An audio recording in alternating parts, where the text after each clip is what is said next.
नमस्कार शेतकरी बांधवांनो, मी ॲग्रिकॉस प्रतिभा रोकडे आपलं ॲग्रोवड्या चॅनलवरती स्वागत करते। तर शेतकरी बांधवांनो, आजच्या व्हिडिओच्या माध्यमातून मी तुम्हाला गहू या पिकासाठी आपण तिसरी आणि शेवटची फवारणी ही कोणती केली पाहिजे आणि ती का केली पाहिजे याबद्दलची सविस्तर माहिती सांगणार आहे।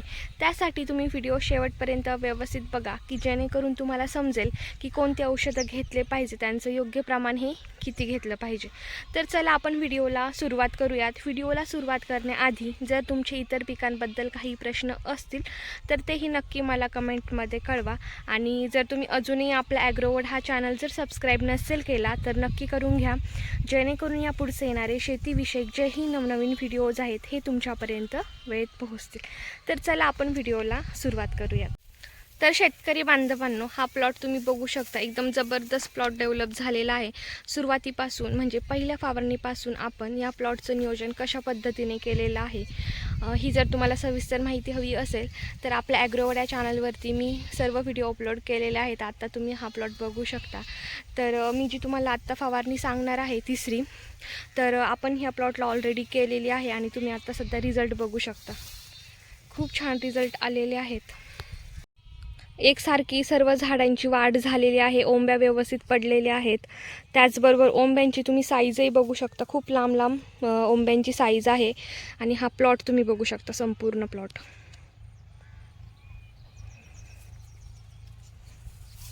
तर चला आपण जाणून घेऊयात की नेमके कोणते औषध आपल्याला तिसऱ्या फवारणीमध्ये घ्यायचे आहेत। तर शेतकरी बांधवांनो, या तिसऱ्या फवारणीमध्ये आपल्याला कॉम्बिनेशनमध्ये 3 औषधं घ्यायचे आहेत।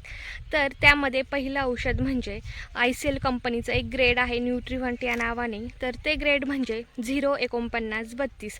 तर हे आपल्याला घ्यायचं आहे। यामुळे काय होणार आहे की ओंब्या एकसारख्या पडण्यासाठी मदत होणार आहे। त्याचबरोबर ओंब्यांमधले जे दाणे आहेत ते भरगच्च भरण्यासाठी मदत होणार आहे।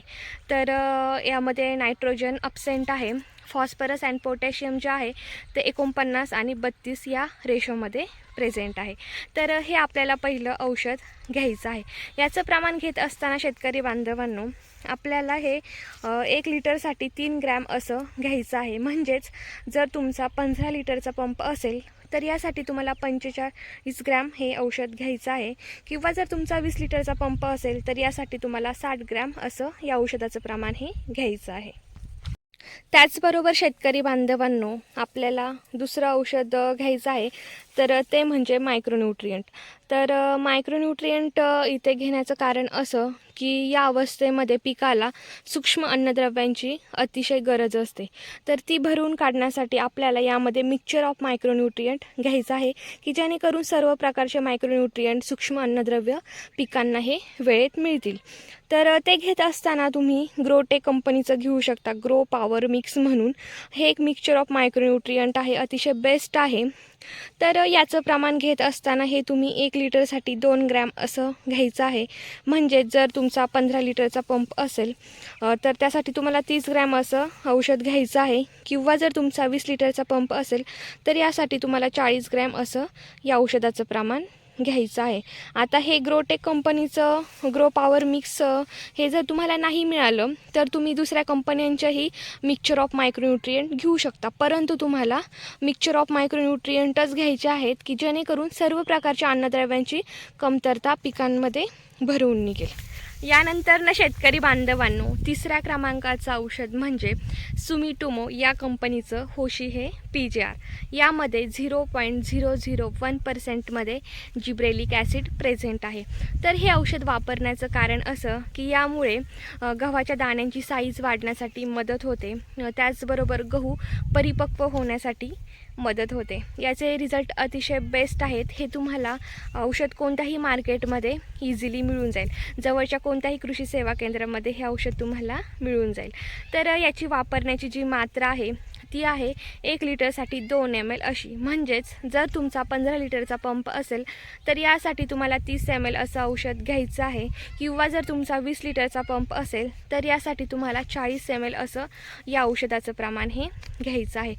याचे रिझल्ट अतिशय बेस्ट आहेत। हा गहू तर तुम्ही बघू शकता कशा पद्धतीने तुम्हाला याचे रिझल्ट दिसत आहेत। यावरती ऑलरेडी फवारणी ही झालेली आहे। तर शेतकरी बांधवांनो, व्हिडिओ पूर्ण बघितल्याबद्दल मनापासून धन्यवाद. कसा वाटला तुम्हाला आजचा व्हिडिओ नक्की कमेंटमध्ये सांगा. त्याचबरोबर जर तुमचे इतर पिकांबद्दल काही प्रश्न असतील, काही समस्या असतील तर त्याही नक्की मला कमेंटमध्ये कळवा.